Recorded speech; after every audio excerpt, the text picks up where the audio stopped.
On behalf of Avid Learning, I would like to welcome all of you today to the final episode of Beyond Contemporary Art, our four-part series which has examined future art frameworks, practices, and today publics through introspective discussions and presentations.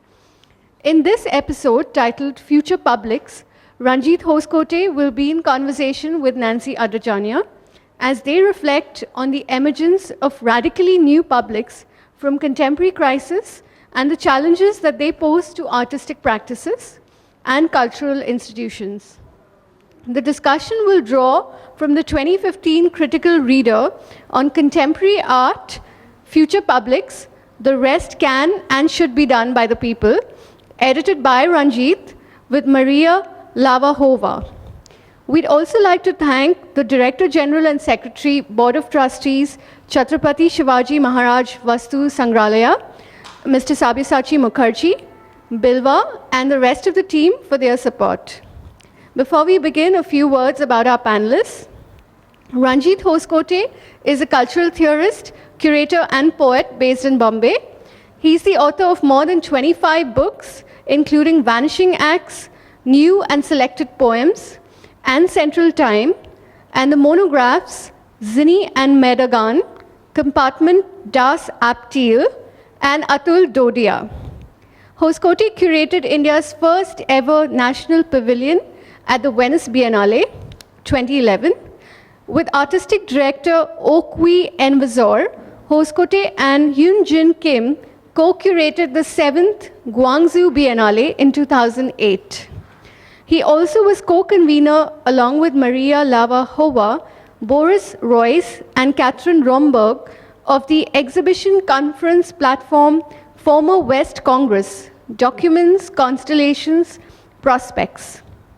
In 2015, Hoskote served on the jury of the 56th Venice Biennale, the most prestigious event in the calendar of international contemporary art. Nancy Adajania is a cultural theorist and curator based in Bombay.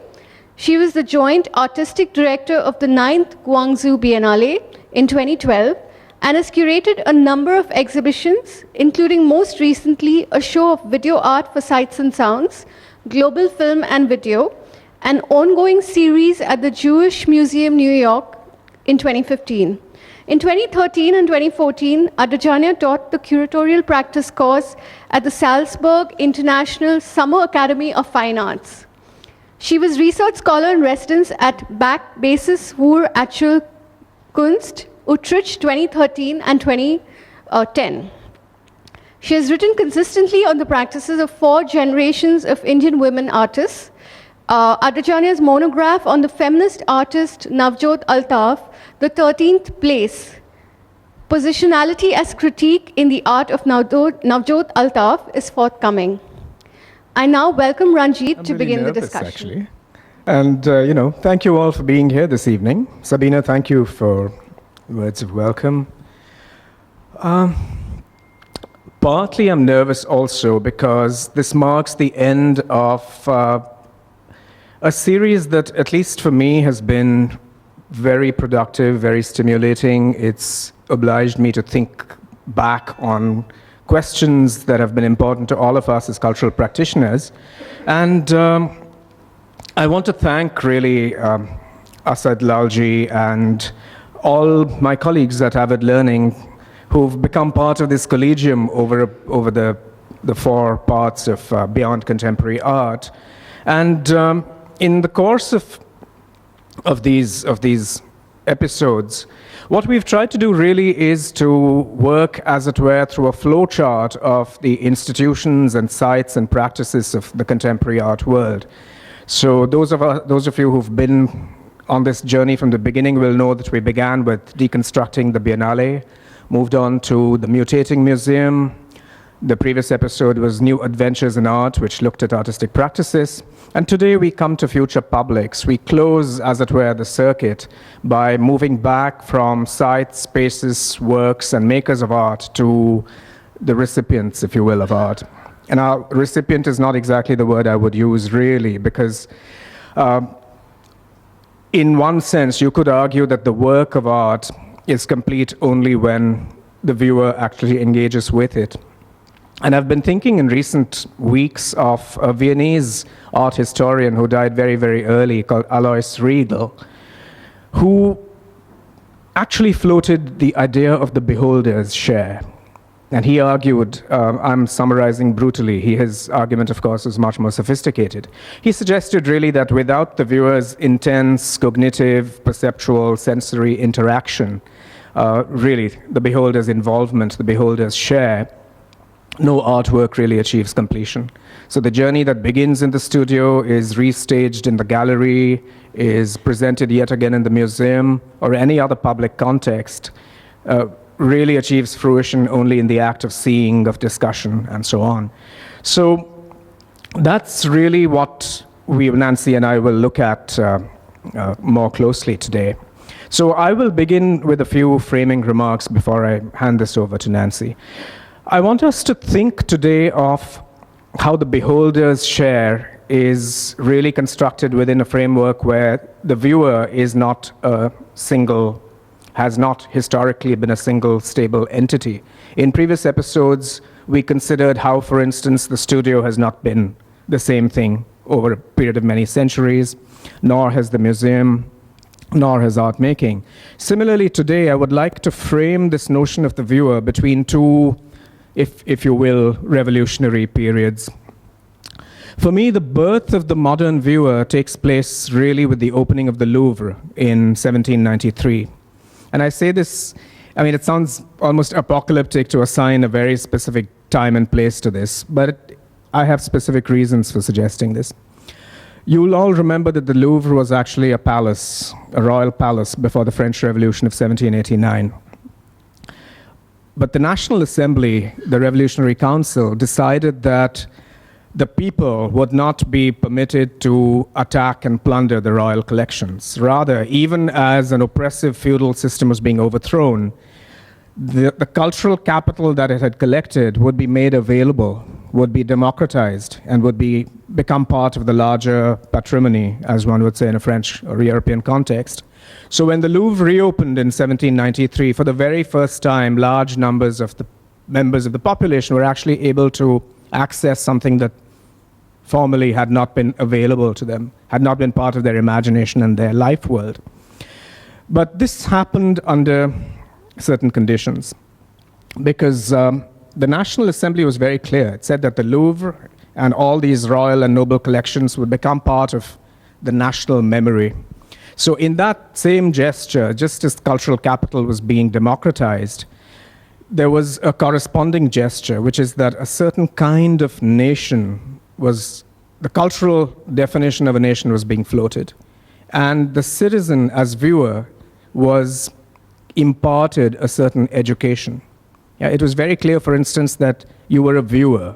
It was the sense of vision, sight would be sovereign. You could not touch what you saw.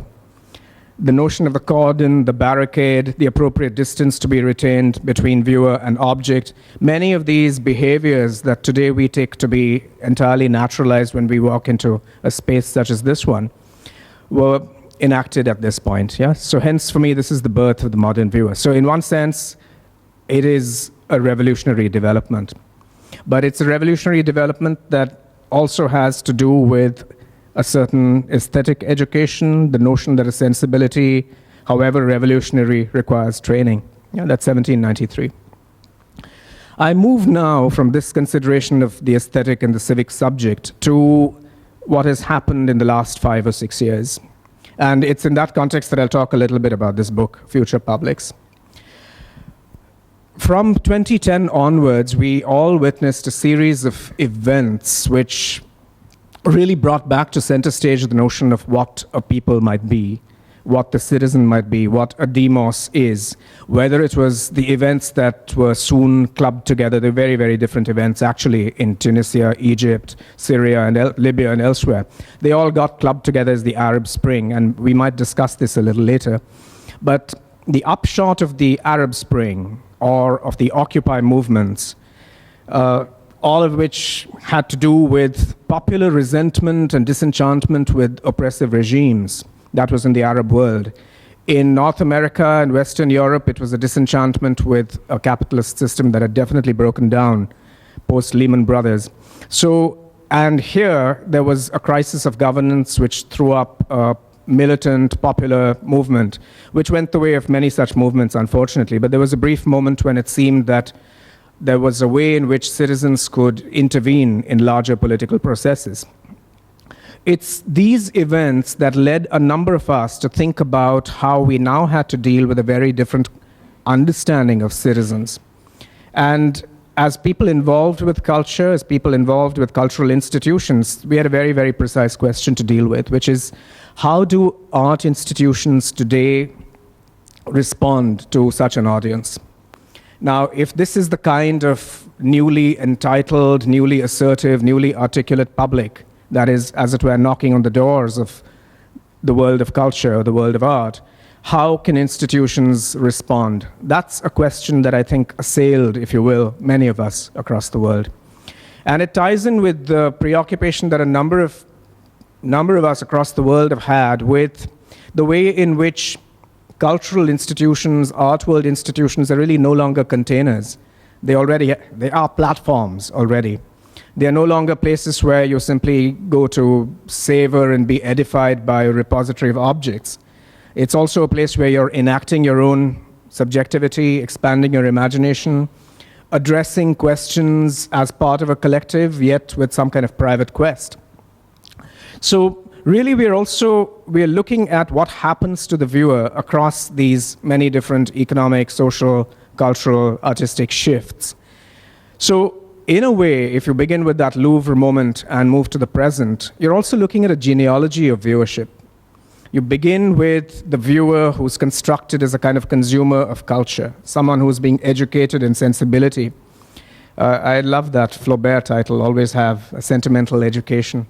This notion that you have to educate the sentiments, that you must cultivate taste. Even if the academy and the canon have collapsed, there yet are notions of taste. So that's one kind of a very powerful and still active notion of the viewer, someone who's educated into taste and is a consumer of culture. Then through a long period of artistic experimentation from the 50s to the 90s, there was another notion of the viewer. The viewer is spectator.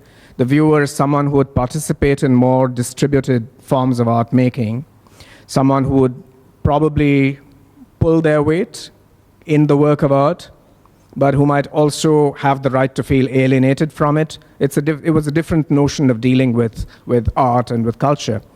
And we now come to what some of us have been, especially contributors to the Future Publics. We've been working with notions such as the insurgent citizen. And I'm not going to spell that out more because that is something Nancy is going to talk about.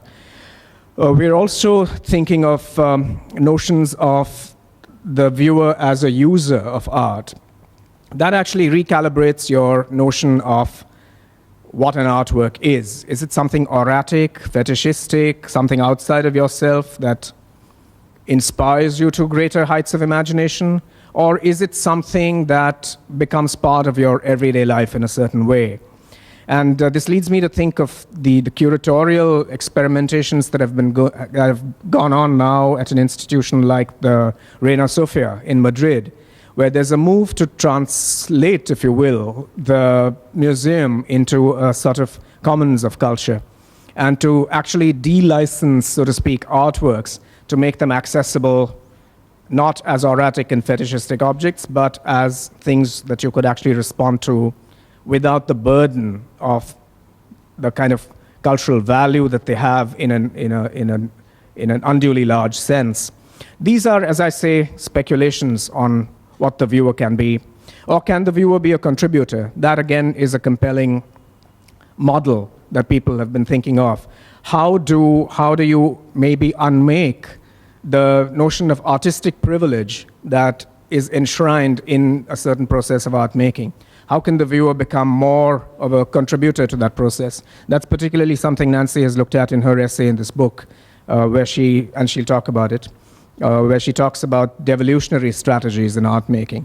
So really, before we segue into the next part of this evening, I have to say that this book will be available in due course. It's not available yet, but I just thought that we thought we would share it, because books like this, and it's taken us 2 or 3 years to put it together, they also represent a moment in a collective contributory imagination. It's like a symposium that brings together different kinds of concerns and dialogues. So I'm going to flag off some of the things we've brought together, some of the people we've brought together. And they are, you can, from the list of contributors, you see already that it's people who've engaged very closely with these questions of what it means to be a member of the public, to be someone who works between a civic conception of the imagination and more aesthetic questions. So there's Ariela Azule, whose essay in the book has to do with the very vexed question of the relations between Israel and Palestine, how states that are nations and nations that have no states might be represented or might represent themselves in such cultural situations as a biennale. Amelia Barikin and Nikos Papastagiadis consider the question of an ambient perspective, how one might unmake the classical received Renaissance notions of a single point perspective and be able to look at situations where the viewer is distributed across many kinds of gazes. Bassam El-Baroni, who's based in Alexandria, considers the question of what really an audience might be, how is an audience constructed, what are the many political and cultural processes that become invisible once a public achieves a certain kind of notion of reception of culture. Manuel Beltran is an artist who inserted himself, if you will, into the protests in Gezi Park in Istanbul a couple of years ago. And his testimony in the book is actually a series of artworks. They're drawings he made, works that he produced as his way of responding to this situation of how artists and citizens at large come together to deal with the oppressive policies of urban renewal, which actually is a kind of cultural oppression that a state can enact. David Graeber and Michel Kuo are in conversation about much of Graeber's work. Graeber, many of you will recognize that name. He's the leading anarchist and one of the moving spirits behind the Occupy movement. He's also a cultural anthropologist. So Graeber, in his dialogue with Michel Kuo, discusses alternative notions of utopia, questions of how one might remake the notion of citizenship, and really invites us to look more closely at many of these fixities that we take for granted, such as state, nation, society, and so forth. Tom Hollert, his piece, actually, and again, I have to say that a number of the pieces that went into this book came from different sources. Some were written at the barricades. They were written in the heat of battle, if you will, by people involved in popular mobilizations. Others are reflections. Some come out of long processes of research. And some were tactical pieces that appeared in journals or as pamphlets, which have been expanded for this book. Tom Hollert thinks about notions of the angry citizen, the rebel citizen, and I'll come back to because there's actually a bit of a turn. So we'll pick up the rest of these narratives, because I don't want to brutally summarize and throw it all away. I'll come back to some of the other ideas, such as Geert Lovings particularly, and Simon Sheikh and Jonas Stahl, and Stephen Knight when we come back after Nancy's presentation. Yeah. That's actually a work by Arnoud Mick, the Dutch artist. It was a performance that was part of something Sabina mentioned, this platform exhibition project that some of us worked on. Maria Hlavajova, who's my co-editor for this book, and Boris Groys, the Russian theorist, Boris Budin, and Catherine Romberg. It's something we did at the HKW, the Haus der Kulturen der Welt in Berlin. So it was a very fluid set of events. There were lectures, readings, conferences, but also exhibitions and performances. So Arnoud Mick and his collaborators actually infiltrated many of these events and would suddenly, if you will, enter a moment of performance. It would seem like it was part of the event, and then it would suddenly become more stylized or take other forms. So it struck us that this was a very interesting sort of moment. It's part performance, part drawing in an expressive way on real anxieties. And it takes you into this moment of people asserting themselves in a certain way. Yeah. So our question again, I mean, and also the quote from Bakunin that forms the subtitle actually has to do with this question of how people participate in cultural processes. Because many of us as contributors to the book have also been involved with questions of an expert culture, if you will, or a technocracy, or questions of a canon or of taste. So what is the relationship between people who participate or have access to all of this and the unpredictable audience that comes in? The viewer, the spectator, the contributor. How do you continue to take these relationships forward in any kind of cultural formation or moment, including this one, for instance? But I'm now going to invite Nancy to join the platform, and she's going to really speak from her own research and her own curatorial work of the last 5 or 6 years particularly, but from concerns that speak to this particular project. Thank you, Ranjit.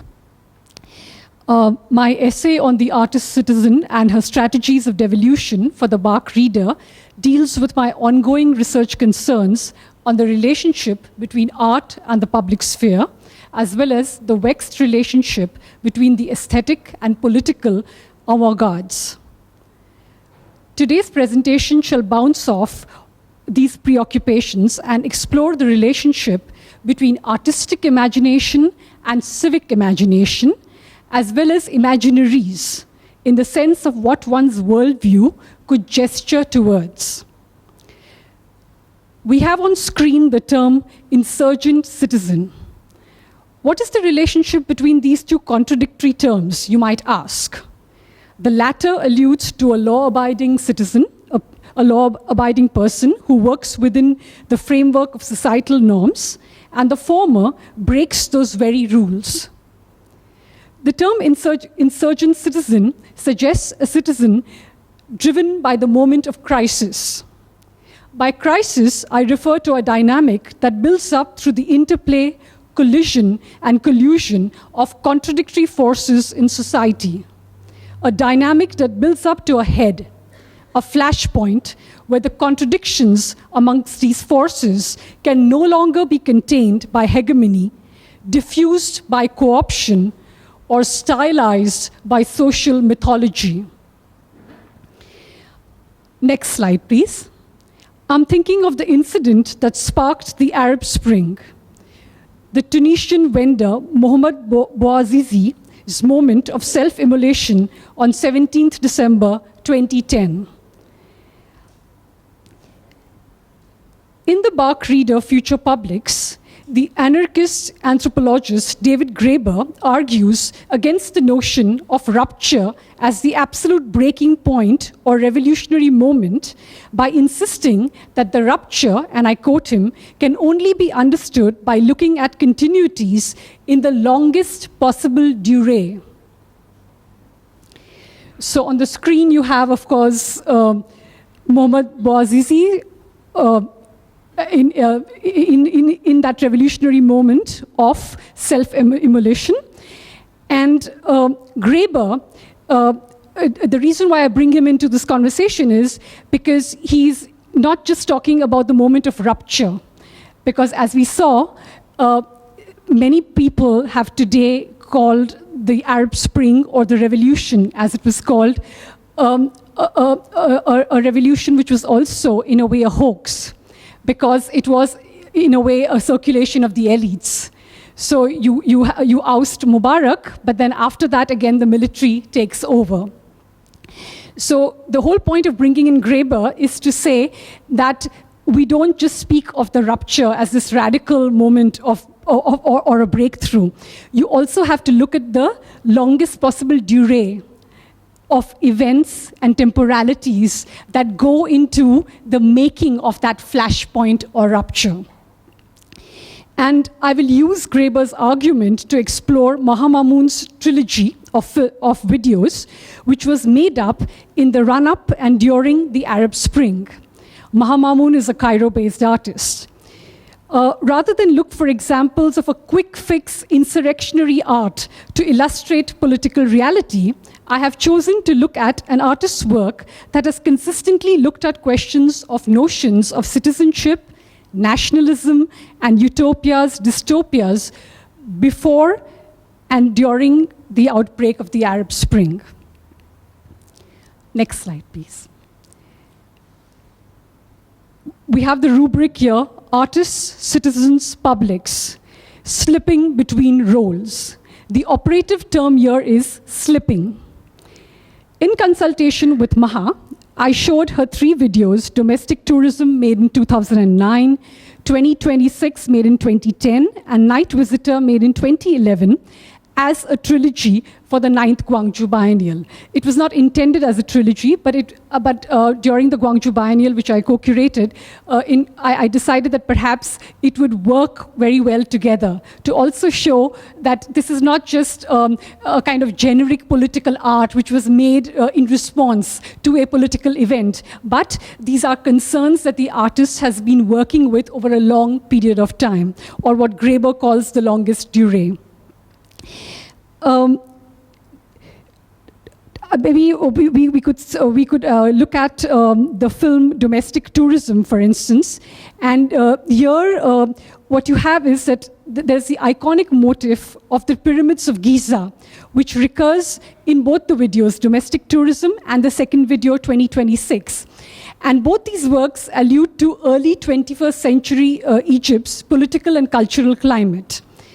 Domestic Tourism, an assemblage of film excerpts that references the recurrence of the pyramids in Egyptian cinema from the 1950s onwards.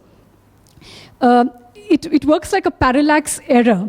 The pyramids have shifted in the Egyptian national imaginary over the decades. Sometimes it is seen through the optic of nostalgia, of a lost civilization, or sometimes it marks an impossibility condition, Egypt's seemingly irremediable political situation, or sometimes the pyramids can just disappear in a desert haze. And the shifting dynamic is coupled with an insistent erotics. The recurrent representation of the woman's body being possessed and overpowered is indicative of the domination of the citizens' minds by the hegemonic nationalist narratives. We'd like to see the first film, Domestic Tourism. Thank you. The next film in the trilogy is 2026. It was made a year before the Arab Spring shook up the Egyptian political system in January 2011. And it prognosticates the imminent revolution. Its dystopian vision is based on an episode from Mahmoud Uthman's futuristic novel, The Revolution of 2053, The Beginning, which is set around the pyramids. Quoting the time traveler from Chris Marker's La Jetée, the video intensifies the feeling of confinement and surveillance. Can we please see the clip of that film?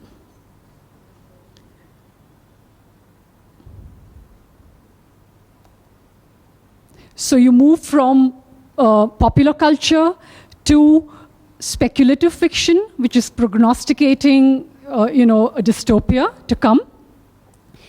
And then we will move on to the third one, once we see this clip. ده شاشة عملاقة بتعرض صورة وهمية لامتداد هضبة الهرم ومخبية منظر المدينة القديمة المتهالكة.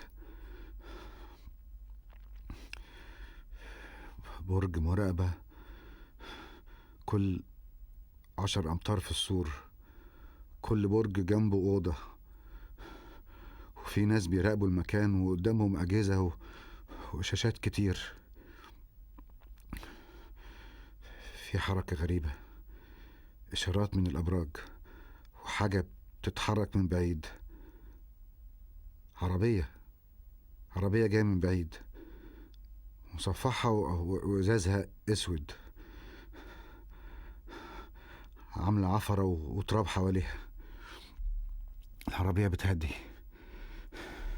شايف عيال كتير بتجري ورا العربية ومحوطاها. العيال شبه عرايا، لابسين خرق ويدوب ستراهم، رؤوسهم محلوقة وعينيهم واسعة وغويطة، جلد على عظم، كأنهم هياكل عظمية. العيال بيحاولوا يمسكوا العربية ويدخلوها بأي شكل، بيصرخوا بشكل جنوني وبيخبطوا عليها. العربية ماشية في ثبات، مفيش حاجة بتأثر فيها، كأنها ماشية في زمن تاني. قربت العربية من أوضة جنب برج مراقبة. صريخ العيال عالي بشكل هستيري جدا. فجأة بيسكتوا وبيبصوا ناحية البرج، كأنهم سمعوا إشارة. في حتة بتفتح في السور وبيترمي منها أكياس على بعد حوالي 20 متر. الأكياس بتتفتح لما بتخبط في الأرض. العيال سابت العربية وبدأوا يجروا بسرعة على الأكياس، خطف وضرب ونهش، خناقة رهيبة على الأكل. في نفس الوقت العربية بتدخل ببطء شديد جوه الأوضة، وبيتقفل وراها الباب، وبينزل من العربية راجل وست في قمة الأناقة. الحيطة اللي قصادهم إزاز بيطل على هضبة الهرم، أما الحيطان التلاتة التانيين زي السور، معروض عليهم صور لمناظر طبيعية خلابة. We now move on to the third film in the trilogy, Night Visitor. This was made during the Arab Spring, and it turns its critical attention to state terror. This video is actually being sourced from YouTube. It comprises footage of citizens storming the state security buildings in Cairo and Damanhur. And taken on the run, these images are in a continuous state of disintegration. They remind us that revolutionary politics is not based on a simple, visible binary of victory or defeat, but can be as spectral and mysterious as the reality it overturns. Can we please see a clip of Night Visitor?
what's really interesting about this work, we have actually gone through a journey from the iconic, larger-than-life figures of Egyptian cinema to the more melancholic theatricality of science fiction in the 2026 film, to The Night Visitor, where the image is actually fragmented, falling apart, disintegrating.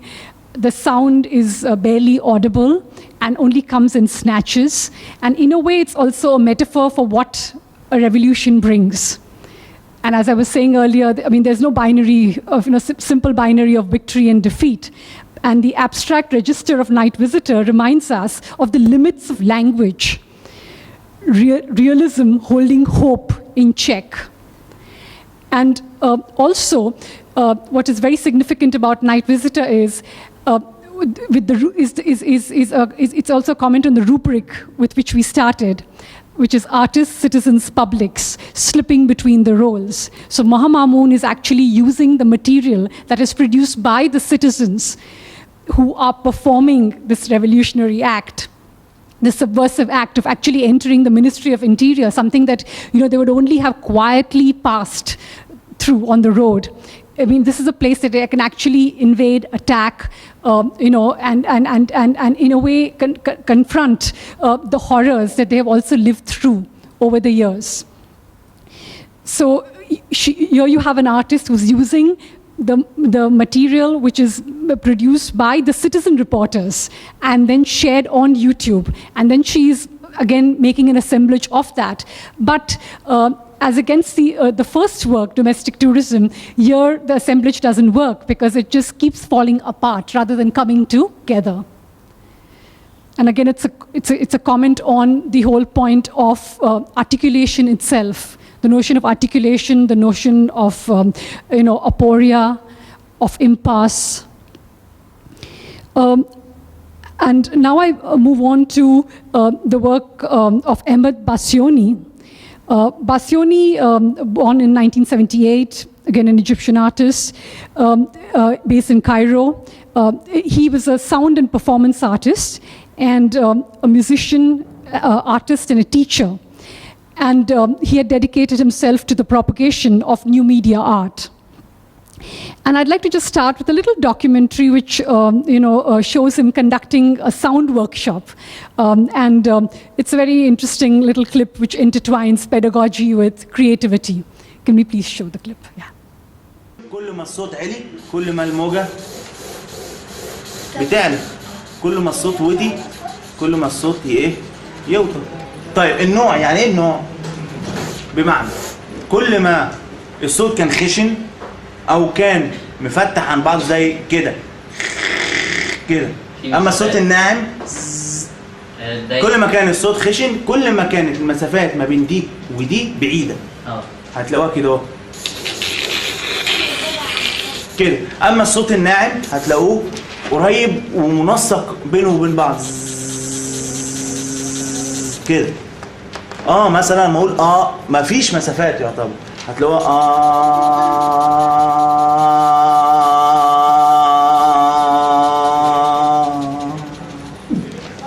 تمام. فانت وانت بترسم الموجه تكون عارف كويس جدا انت هتعمل ايه على الورق عشان لما هتقوله ببقك وحافظه خلاص عارف ده ماشي. كل واحد يفكر بس الاول هيعمل ايه بالموضوع ده. هيختار نغمه ما يقولهاش لحد ما يعملهاش. كل واحد يعملها يرسمها من غير ما يقولها لا اعملها بينك وبين نفسك يعني تخيل هتعمل ايه. جرب ماشي اوكي.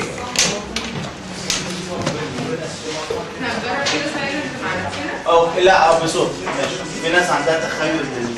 Ahmed Bassiony, would participate in large music festivals. He'd be jamming, he'd be teaching. He would also be sharing skills with other new media artists. During the Arab Spring, several artists participated in the protests. And as the artist Ala Younis recalls, and I quote, "These artist practitioners participated in the marches, sit-ins, and awareness campaigns, both online and offline, primarily as activists more than anything else. It appears to me to be an unintended proposal to break the unspoken discrepancy between the two worlds. As artists became participants in the struggle, citizens, now more than before, embrace the creative expression of themselves and of others." Close quote. Suddenly, there was a heady awareness that one could craft one's citizenship for oneself through these unpredictable solidarities of the street, and the artist was caught up in this. And there was a sudden notion that artistic labor could also have political value, that it could flow in excess beyond the academy, the museum, and the gallery. The artist Ahmed Bassiony was killed on 28th January 2011 while participating in the public protests. A year earlier, he had performed 30 days of running in the place, where he spot jogged in public with digital sensors tied to his body. These sensors recorded his body heat and movement as a visual code. The generation of movement by remaining in one place could be read as a metaphor for a country which was poised on a revolution. In his death, he was anointed as a martyr. At the 54th Venice Biennale, curators Aida El Tori and Shadi El Noshakati presented at the Egyptian Pavilion the documentation of his performance, 30 days of running in the place, alongside the documentation of protests in the Tahrir Square in Cairo, of which also Bassiony was a part of. We'll just show you a little clip of the installation of the Egyptian Pavilion at the Venice Biennale, where you have 30 days of running in place, his work, a documentation of his works shown alongside the protests in Cairo. So what the first video in the gallery shows is a documentation of the artists creating this performance and kind of getting a sense of spatially how people are orientating themselves in relation to that performance. The second part is documentation from the artist when he was in Tahrir Square before his death on the 28th of January 2000. I visited this pavilion, so I have something to say about it. In fact, something to say about its very contradictory nature. But let me spell it out. On entering the pavilion, we are assaulted by a profusion of images emanating from multiple screens. The overexposed images burn the screen and our vision. A lot of heat is generated, enough to blind us to the fact that the Egyptian pavilion was a dramaturgy of martyrdom staged by a transitional state, still controlled by the military, despite having been forced to make a theatrical sacrifice of the dictator. The viewers who walked in and out of the pavilion participated in the mystique of the artist's martyrdom and the heightened sense of revolution. The video installation deployed the rhetoric of the obituary and the cenotaph. It expressed a specific didactic by weaving together what looked like Bassiony's prognosis of turbulence, in fact his embodiment of the coming of turbulence, with the scenes of actual turbulence. The installation played very much on the figure of the artist as prophet and martyr, an incarnation of the voice of the people. Stepping back from this theater, we realize that there is a very troubling interweave of curatorial and official desires in this pavilion. However heterodox a martyr may be, he can always be absorbed by a resilient orthodoxy of martyrdom through the medium of the shrine, the cult, or the votive. The curator Bassam El-Baroni expressed his disquiet in relation to the Egyptian state's capitalizing on Bassiony's unfortunate death. It would be wrong to perhaps think that the curators were completely complicit within the Ministry of Culture's agenda of capitalizing on the martyrdom of Bassiony. Let us first look at what they intended. In the curatorial note, they emphasize, not as expected, Bassiony's martyrdom, but his deployment of, and I quote, new media technology in his artistic and socio-cultural research, and how he blurred the distinction, and I quote again, between interpersonal communication and that of the masses. How he blurred the distinction between interpersonal communication and that of the masses by tapping into the networks produced by audiovisual electronics communications technology. The curator's wish to, and I quote again, honor the life and death of an artist was fully dedicated to the notions of an Egypt that until recently demanded the type of change he was seeking his entire life. Close quote. It would be too easy if we were to conclude that what we have here is the inevitable gap that exists between curatorial intention and its execution. What we are looking at are moments in the revolution where there seemed to be a convergence of interests, even if those interests were not politically aligned. While the transitional state was co-opting Bassiony's memory for its own political end, Shadi and Aida may have genuinely wanted to project Bassiony as an innovative new media artist who wanted to democratize art.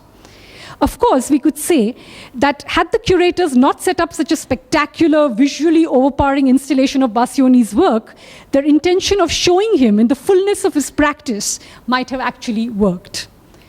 But we can only speculate because the overarching symbolic framework of the Egyptian pavilion during the Arab Spring could have devoured the most critical of curatorial interventions.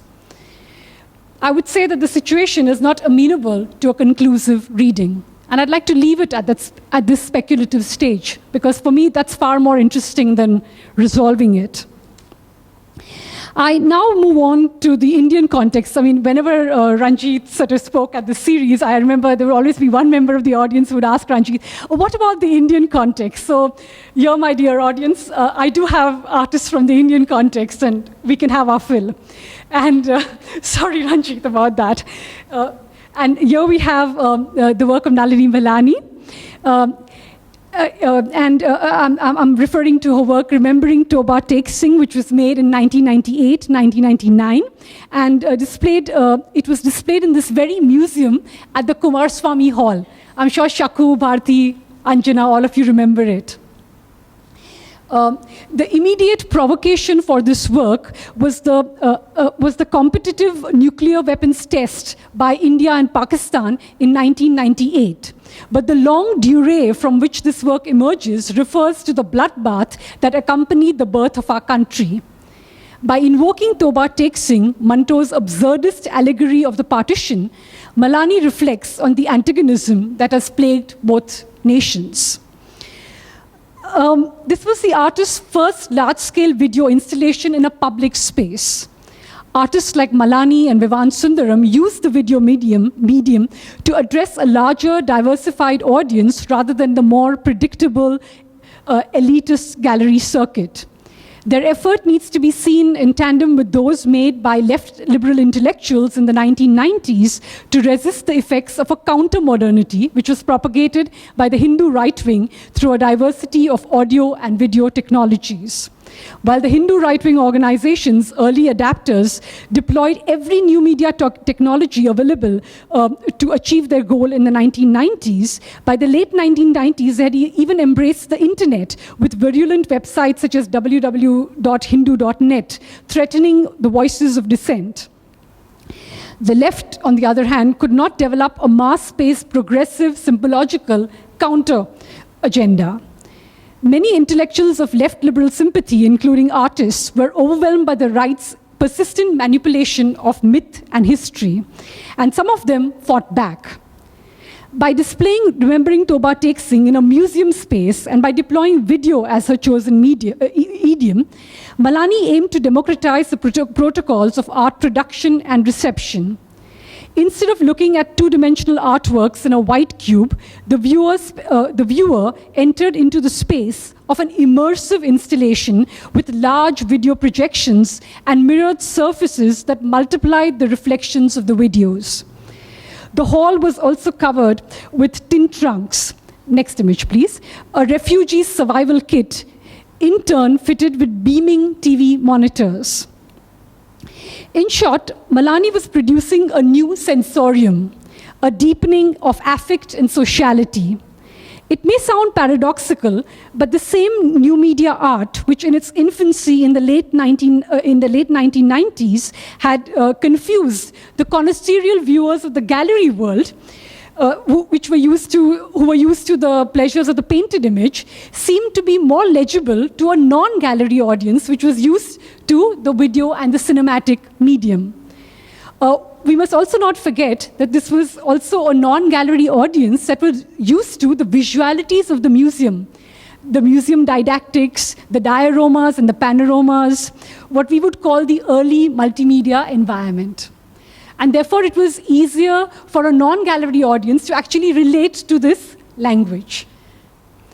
So again, I'm just showing you the paradox between, on the one hand, people might say, but of course, the old media would be more readable, but actually, it isn't to the non-gallery audience, which doesn't have, the right kind of art education to be able to be initiated into the viewing of art. While in the museum, the way Nalini had, put up this immersive installation, because at a subliminal level, I do not know whether she actually intended it, but because at a subliminal level, the viewer would also be able to very comfortably walk into an immersive space, because they do so in the Prince of Wales Museum when they are, surrounded by other archaeological or anthropological exhibits. I now move on to another woman artist, Sheba Chhachhi, and so we moved from Nalini Malani's work, where I provided a brief ontological and a phenomenological reflection of the relationship between the artwork and its audiences in the museum. And now we transit into another artistic intervention in a public space. This time it is a mall, a site of consumption and hedonistic pleasure. The work is Bhogi Rogi, Consumption Disease. It was shown at Select City Walk Mall in Saket, Delhi in 2010. Chhachhi began as a feminist activist in the 1980s, documenting the women's movement. A decade later, she found herself gravitating towards the art world, questioning the purported objectivity of the documentary form and the dogmatic constraints of ideology that stereotype the representation of women. Her transmedia installations display an aesthetic of slowness and contemplation, often producing very powerful affective states. In her interactive video installation, Bhogi Rogi, Chhachhi chose to work with a sophisticated technological interface. Distracted viewers in a mall could walk casually into a booth and find their image captured on a two-way screen, projecting the viewer's activities inside the booth on the outside, and thereby beckoning the attention of the passers-by. Produced in technical collaboration with Thomas Icon, the artist wanted to implicate the viewer's body in her critique of genetically modified food. The viewer's narcissistic urge to look at themselves on the screen would by default suck them into a high-key toxic environment where aubergines and tomatoes sizzle like eerie creatures. Next slide, please. The artist had produced a purgatory of conspicuous consumers, the genetically modified foods boiled and bubbled on the screen. We are what we eat, the artist seems to warn us, even as we flail our arms and perform antics in front of the screen. Chhachhi chose this interactive and performative format of presentation over a didactic and discursive one to build a direct personal relationship with the dangers of biotechnology. Apart from being shown in a shopping mall, Bhogi Rogi was presented in a community center and in a gallery. Now, there's a reason why I'm bringing in all these different sites, because what I have to say actually emerged from a conversation with the artist. I have actually written a large monographic essay which will be published shortly. And during my research, I was very interested in the kinds of technologies that she engaged with, mostly the DIY sorts of technologies, and sometimes the high-end technologies, like in this particular video interface, but also her efforts to engage the public in different sites. And Chhachhi actually told me that inside the mall, 9,000 to 10,000 people went through the work in a day. It was extraordinary. However, 50% people stopped at the first level. Once they realized that while you see yourself on the screen, you're also being seen from the outside, they would get people to photograph them, and it would be over. So in a sense, the work was reconsumed. On the other hand, at the community center, where the work was also shown, the young working class people who interacted with the installation repeatedly were far more engaged with the work and asked searching questions about it. And this is not perplexing at all, because at the community center, there would be activists and others who would also be engaging the public with these questions of biotechnology, consumption, and so forth. But in a mall, which is a place of hedonistic pleasure and consumption, of course, there are no other mediating figures. Meanwhile, in the conventional white cube space, where also this work was shown, the artists felt perhaps the appropriate ritual circumstances existed to receive the work. And can we just go on to the next image? The next one. These are the aubergines sizzling on the screen. Next one. This is another work, Winged Pilgrims, but again, just to show that in the more controlled environment of the white cube, of course, the responses would be of a very different order. But then again, that would mean that there are some shared assumptions between the artist and her gallery-going public, which did not exist in the mall. So again, we are confronted with the factor of unpredictability. I now move on to the next rubric, please. Devolutionary interventions, which is actually the subject of my essay in this book, Future Publics. The working conditions of, and I'm going to allude to a work by Camp, Motor Nama Roshanara, and briefly I will just maybe reflect a little bit on the notion of public art, because this was a public art work which was performed in Delhi. And the working conditions of public art produce stresses and strains of their own as far as the definition of art practice is concerned. Often working from anti-bourgeois romantic assumptions that have long been internalized by the bourgeoisie, society expects the artist to be an adversary, an eccentric rebel who opposes society. Meanwhile, the NGO's implicit logic of supporting an artistic project is to deploy the artist as a trainer, educator, activist. The reaction of an audience is unpredictable and often undecipherable in a society as diverse as ours in terms of ethnicity, caste, class, religion, and region. Reaction to an artist's work can vary from curiosity to a seeming lack of reaction, to bafflement, or worse, to demands for punitive action and a call for censorship, either officially or by mob pressure. We could just review briefly the intervention made by Camp, Ashok Sukumaran and Shaina Anand in the first Public Art Festival, 48 Degrees Public Art Ecology, which was held in Delhi in 2008. It revealed various social and political entanglements and indicated the potential for the dramatization of what I have elsewhere called performative citizenship. Next slide, please. But more importantly, it showed how public participation in these works can create interactive, immersive environments where the viewer-user of these works becomes implicated in the fabrication of the art experience. A very different kind of implication as against bogi rogi in the mall. Ashok Sukumaran and Shaina Anand collaborated with 25 cycle rickshaw pullers on a game-changing performance in a public space, and the work was called Motor Nama Roshanara. These eco-friendly cycle rickshaw pullers took people on a tour around the landscape of Roshanara, once a flourishing industrial district that had declined over the decades into a ghost town. Next slide, please. It used to be a hub for truck repairs, the clients coming straight off that national artery, the Grand Trunk Road, and a web of ancillary industries and services had sprung up around this activity. With the advent of new technologies, new pollution and zoning laws, however, the industries had moved elsewhere. The rickshaw pullers took visitors to see the last traces of this economy. A 100-year-old ice factory, a printery, a seed shop, a cinema hall, a small-scale unit manufacturing car hoods, and so forth. Next slide, please.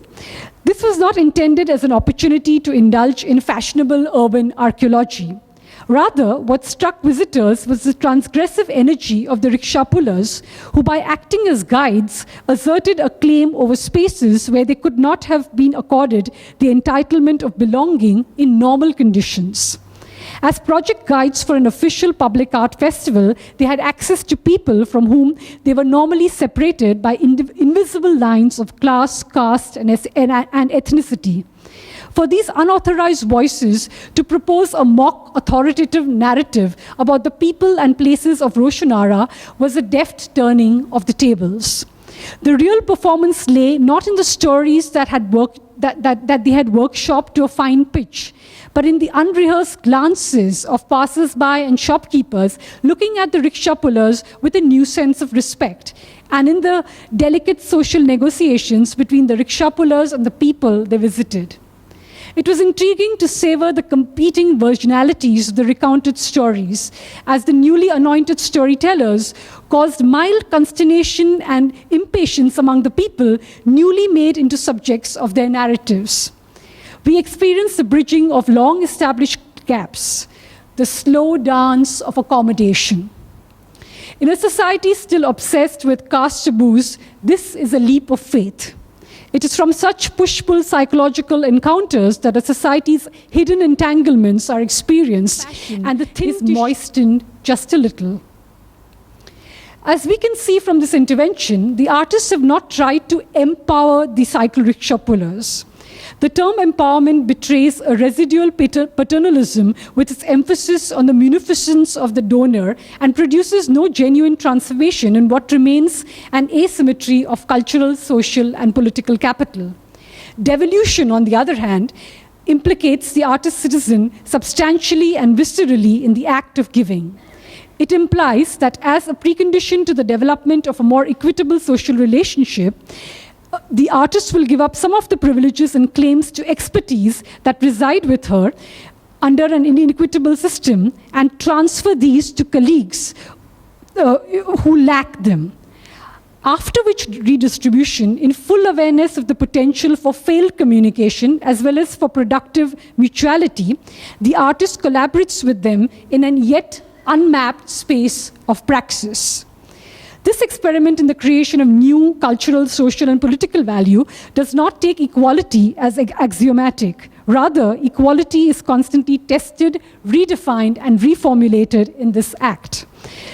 This devolution of artistic privilege emancipates the artist-citizen from the fossilized or fetishized ways of being artists that merely sustain and reproduce the self-perception of being a member of a class with a special status. Significantly, this devolution makes it imperative for the artist-citizen to renounce the institutions within which such ways of being artists have been enshrined, institutions that embody the existing inequitable system of distribution, and to shape what I've called a devolutionary infrastructure. In the Bach Reader, I've spoken of Navjot and Cybermohalla's experiments under the rubric of devolution. I now moved towards the end of the presentation. The next slide, please. Voluntary assembly, gendering of space. I'll be referring to Jasmine Pathija's work. Pathija is an alumna of Bangalore's Shrishti School of Art, Design and Technology, where she was mentored by Geeta Narayanan, who led a course on communication for social change. Rather than being hobbled by the debate of painting versus new media or agonizing over how to incorporate painting into new media, the burden of, let's say, a JJ or a Baroda Art School alumna, her quest as an artist was to find an appropriate mode of performative communication to relay her social and political urgencies to a diverse audience. From the mid-2000s onwards, Patheja has been engaged in a volunteer-led blog and performance project. Her blog, which is called blanknoise.org, addresses sexual violence in public spaces. It encourages public debate on the subject and invites women to join the happenings or actions which reclaim the public spaces for idling, for daydreaming, for the sheer pleasure of walking fearlessly and, as they say, unapologetically. And this is the step-by-step guide to unapologetic walking. And emboldened by the power of the collectivity, these volunteers can, if only momentarily, find years of patriarchal socialization dropping by the wayside. Patheja does not claim to be an activist and is aware that her happenings are not necessarily going to lead to juridical victories for women. Of course, I just read on the net that she has made blanknoise.org into a registered trust. And her co-trustee is actually Karuna Nandi, who is an advocate. So perhaps, legal redressal may also become part of this project. I mean, I'm not sure. But the whole point of these public performances and actions where, they send out a call on this, blog, and then people volunteer at a particular time to become part of these happenings and actions, often in Bangalore, where the artist is based. And therefore, for that particular time period, the women feel a sense of security and safety, and also a sense of power, of being together, and not being molested, or not being, or rather to be able to sort of, throw back the gaze of societal prejudice. And what is really interesting is that the strategies of performative resistance are congruent with the strategies that are used, or that have been used by the Indian women's movement. Do you remember I talked about David Graeber's long durée? So here again, I would say that the things that actually Jasmine Patheja initiates in blanknoise.org, you could also find some of these strategies in the Indian women's movement. For instance, the work One Night Stand, 2006 to 2008, reminds us of the nocturnal taking over of public spaces by Indian feminists in the past, resulting in a gendering of public spaces. And the act of assembling diverse media in a non-linear and polyphonic manner ensures a performativity of media that allows the viewer, spectator, an entry point into the work without becoming its only mode of address. And I think it's very important for me to emphasize towards the end that there's a strong connection between feminist politics and the emergent new media practices in our own context. We may note a congruence between the existential ideological choices that led women artists out of the sanitized and largely patriarchal art world and their art-making strategies, and help them to move into a space of freedom. And why do I say this? Is because feminist artists like Nalini Malani, Rumana Hussain, Navjot, Sheba Chhachhi, they were able to, in a way, resist the cult of the singular artwork, the fetish of the signature style, and also to reject the conventional forms of bourgeois art, such as medium-specific practice, by engaging with the performativity of new media in their work. And I think... and of course, again, as Ranjit was saying, the book Future Publics is a symposium. In the same way, there is a relay between the older women artists and our younger women artists. So, in a way, the baton is actually picked up from Nalini Malani and given to Shilpa Gupta, and then given by Shilpa Gupta to Jasmine Patheja, and we hope many more women artists. Thank you. A sort of Thank you so much for not only looking in at various scenes of where these recent questions have been, where these questions have recently been tested out. For me, one of the most moving moments was Ahmed Bassiony, because he incarnates what happens to a certain kind of revolutionary impulse, as you pointed out, and how the myth of the artist can be instrumentalized by a state and its cultural apparatus. But something that I was thinking about whilst you were talking about feminist artists here also is, and it's related to this question of seeking fresh kinds of engagement with the public, new kinds of spaces. Something that's often troubled me here is that the artist then has to work with other sorts of, I mean, you did say that you were suspicious of the idea of empowerment, but how do you secure your artistic practice from whatever the impulses might be that come out of an activist discourse? Because we know, and you know this from having worked at the border between the political and the aesthetic, that there's a way in which art can be very easily instrumentalized by ideology. So even as, for instance, as feminist artists acclimatize themselves, replenish themselves through working through feminism, it's perfectly possible that their work can be taken over by the ideology that they respond to. So do you want to talk a little bit about this? Likewise with any other kind of ideology that offers a certain emancipation to the artist? Thank you, Ranjit. Yeah, I think that this is a very important question that you've proposed. It is true that, for instance, I mean, I talked about the artist Sheba Chhachhi. Now, she's an NID graduate. And she, was part of the women's movement. She began her career by participating in the women's movement, by documenting its activities, by also, working with various women's groups to question issues of female infanticide, ecological degradation, dowry, and so forth.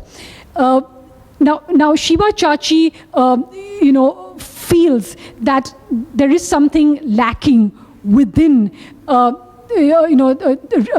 activist representation that made her uncomfortable and made her seek other sites of producing, art, and also other kinds of publics.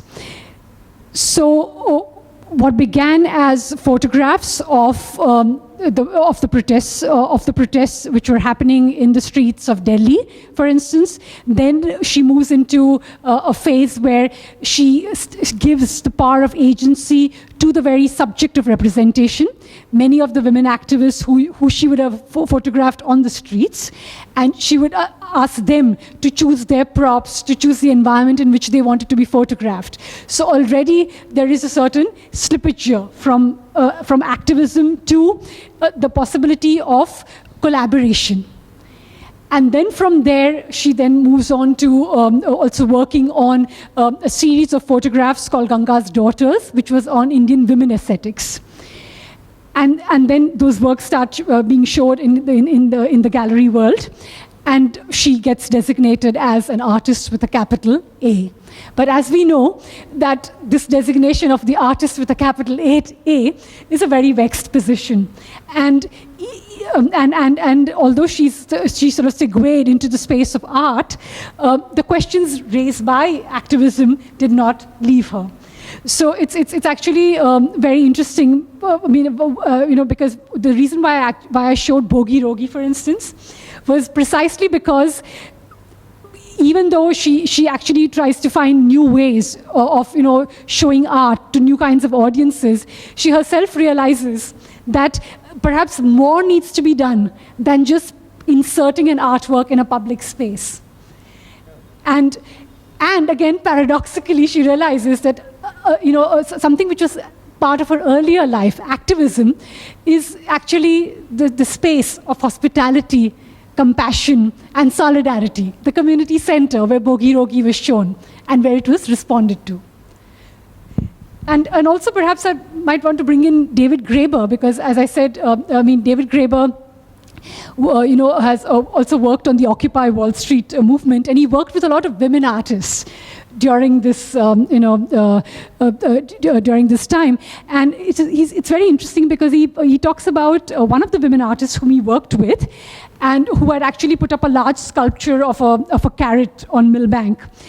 And what happened is that the work was received very well, but the artist was actually quite disappointed because the group to which she belonged decided to assert their authorship, and they did not want her to be the singular author of that work. And this incident has actually been mentioned by David Graeber in Future Public, so you can read it. And this was very interesting because David Graeber says that on the one hand, feminist artists were actually, trying to find ways in which they can visibilize the suppressed female voice. And on the other hand, there again, there seems to be this kind of troubled relationship between the individual artist and collectivity. So again, these questions, between art and activism, there continues to be a slippage between them. It's not art, full stop, activism, but art, feedback loop with activism. That's the way I see it. Art in a feedback loop with activism. I also want to draw maybe the discussion to, because a lot of this has had to do with artists speculating on what nature of public they're dealing with, also practices that somehow activate new audiences. But there's also the question of how institutions might become more open to the unpredictable audience, to the insurgent citizen. And that, to me, remains something that we've not resolved yet, because in a number of the practices that you've talked about, there's an uneasy relationship between, let's call them objects for now, and the kinds of distributed practices that also could qualify as art today. So when it comes to an institution such as this one, let's take the museum as an example. How does the museum address or engage with this kind of question? There is one genealogy of the museum which has to do with the conservation and presentation of objects. There's another that has to do with the production of discourse. But what happens when you're dealing with art practices that are immaterialized, that take the form of discourse, that take the form of assembly, like the camp project that you showed? What role might an institution play as a host to these new practices? For me, that remains a serious challenge in practice, and also something that I do often think about. Because it seems to suggest that only certain kinds of artistic practices could now qualify to answer these questions. And that is something that continues to trouble me. Do you want to think about that a little bit? Yeah, sure. I think what you're saying is extremely important. For instance, let's take the Prince of Wales Museum itself. What if it were to, try and engage with what you were saying, more dematerialized forms of artistic practices, which are not object-centric? Then what happens? Let's say if they were to host perhaps a public art festival in the Kalagoda area, where the museum could be one of the sites of engagement, and where people could, perhaps, they could come together and workshop and perhaps, respond to, parts of the collection which they have always felt very close to, but which, because of our kind of museum pedagogy, they are never able to, in a way, sort of bridge that gap and interact with those works or with the worldviews that those works project, for instance. And I think that this is definitely possible, because the Prince of Wales Museum has, over the years, it has become an extremely hospitable space. Even in terms of its conventional museum pedagogy, I think that they have been able to, make the audiences feel more at home in this space. And there was something very interesting that Mr. Mukherjee actually said, and I think that was during this very series of yours, where he said that along with education, enjoyment is also very important. And I think that that's very, very necessary. The notion of pleasure, which is something that was completely, which was in a way completely erased from the whole notion of a developmentalist aesthetic that was part of an Nehruvian era. So the idea that actually people come to a museum, to also enjoy themselves. Can a museum also be a space of enjoyment, of pleasure? And I think that that's something that these institutions could move towards. I'm going to play devil's advocate here, but I've long thought, I've also written this so I can say it, it strikes me that certain kinds of participatory practices, certain kinds of conceptual strategies have a really marked Puritan or Wahhabi streak to them. So there is a way in which they often indicate a suspiciousness of precisely pleasure, or of the sensuous, or of the enigmatic. So, I mean, I am, of course, playing devil's advocate, but it strikes me that for a certain stream or a certain kind of contemporary art, pleasure is precisely that which is held at a certain kind of distance. So how would you bring these together? And whilst at the same time engaging an audience that has yet to figure out how it is that these practices actually work? I think that this is a wonderful question, and yeah, we have discussed this many times over, and I completely agree with you that a lot of conceptualist practices today are what you call Wahhabi, and they're all about not allowing for the engagement of pleasure, and this is something that I think that artists do also need to engage with, because why should participation or interactivity be devoid of enjoyment? And especially in a country like ours, where already art is something which is seen as an elitist activity, it becomes even more important to find ways in which we can create immersive environments, like I was alluding to Nalini's video installation. But I think that some of the things that happened, in the 1990s, perhaps they need to be taken forward, because that promise, I'm not sure, has been completely fulfilled today, in 2015. In fact, even one of the very interesting, insertions that were done in the Prince of Wales Museum was Shakuntala Kulkarni's work again. So I think that more such projects need to be initiated.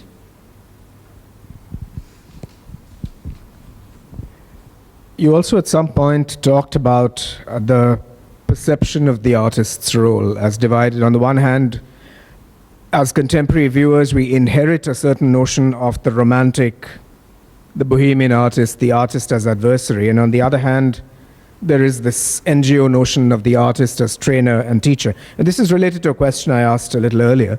But yet again, something that troubles me, which is, and it struck me when you had that image of Bassiony teaching a class in sounding. I begin to wonder where one draws that line. Does the artist get absorbed into projects of, for lack of another word, social development?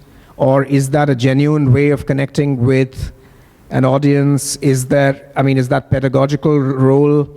What is the relationship between these? Because again, I have a slight problem with artistic practices that take a pedagogical kind of turn. So in what way would an artist be able to reconcile these different demands whilst yet producing something that is a surplus, that is in excess of these instrumental roles that an artist might play? Again, this is a complex question and something that we've been thinking about for a long time. As you know from our own practice, in societies, transitional societies like ours, India or Egypt, there are very few people who are doing extremely serious and deep work. And those few people have to take on many different roles. And they are sort of, they have to overexert themselves. So, you end up becoming a pioneer in many areas. I mean, you know that from your own practice, actually. From our generation, you are somebody who, straddles so many different fields, whether it's art, poetry, literary organization and activism, curation, and pedagogy. So I think that, when I'm sitting as a solo, sitting in my studio and writing, then I'm a solo performer. But then I go to Gyan Prava and I teach, and I think for me teaching is extremely important because it is for me, it's a kind of ethical responsibility because I'm trying to give back a little bit of what I have actually gained from so many different people who've contributed to my learning, and then one is also curating. One is giving lectures. So we're all perhaps performing many different roles, some of which perhaps we might not have needed to perform, but in our kind of situation where there are very few people with, for the lack of a better word, a certain expertise. So therefore, somebody like Ahmed Bassiony, the reason why I showed the sound workshop, apart from the fact that it's wonderful to hear the way in which he actually vocalizes sound itself, and that whole performance, is because I think that you can be a pedagogue, you could be jamming in a music festival, you could do an artwork in a gallery, you can do an artwork in a public space. So you could be performing all these roles as far as you know that you're not fetishizing pedagogy. And then you don't start saying that pedagogy, every little scrap of information you produce through pedagogy also becomes art. No. Then that becomes a kind of extreme way of looking at relational art practices.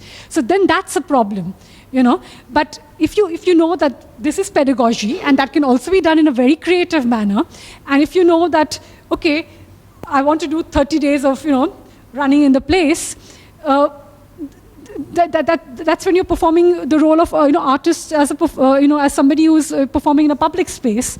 Then I think that there is a possibility of being able to sort of plate all these things, weave all of these things together. So at this point, I'd also like to maybe draw into the conversation Sudhir Patwardhan, who's here with us, because that's another model that I've always had. And through this conversation, it was running through my mind that an artist could have a very definite personal quest, which might be even, if you like, medium specific, or be devoted to the working out of a very definite particular personal vocabulary. And yet, as curator, as pedagogue, as cultural organizer, the same artist might be open to a whole variety of different impulses. So I don't know, Sudhir, if you want to come in on this now, or, I didn't mean to call you out in that way from the audience, but if you would like. I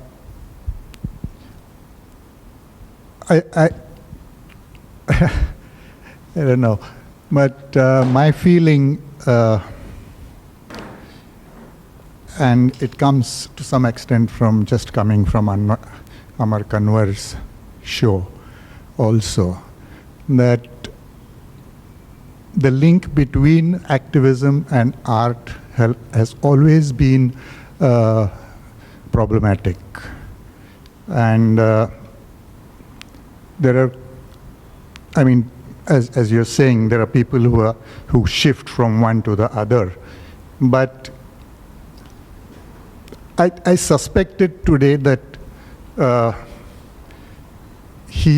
Amar was successful in, as you said, Sheba needed something else other than her activism. She said she felt that lacked something, and so Amar definitely gives to the whole experience a very rich aesthetic quality.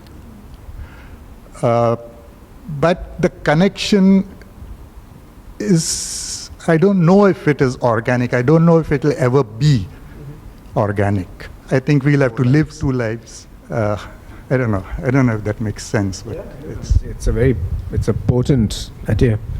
Do you have a question? India today is making friendship with Pakistan. by way of cricket and many, many ways. How will you project? How is the situation in your opinion? And how will you look at future?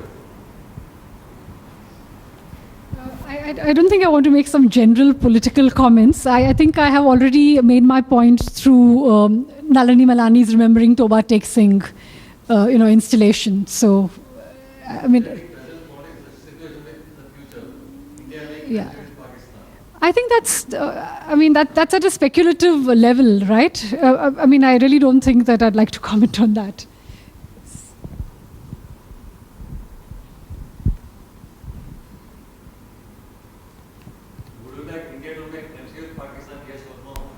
Of course I would. Who doesn't want peace and friendship? That's obvious. But also, Imrana, sorry, you have a question. A lot of the work that you showed, it seemed to reflect on current events. So I was wondering how much of it, when you are analyzing it or interpreting it, is important to be looking at it at the immediate time versus looking at it in the future and looking back in retrospective, how important was that work? Yeah, that's a good question. One of the reasons why I showed Maha Maamoun's trilogy was precisely because I'd shown it in 2012 in Gwangju Biennial, and I think that the work has not weathered. And that's exactly the point that we were making, that, for art to be art, there should always be a quality of surplus, something that goes beyond just the immediate provocation from where it comes.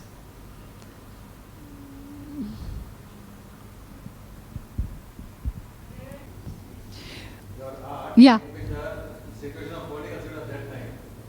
Of course, if you were actually attentive to the lecture, everything from Remembering Toba Tek Singh to Ahmed Bassiony to Maha Maamoun, all of it. Yes.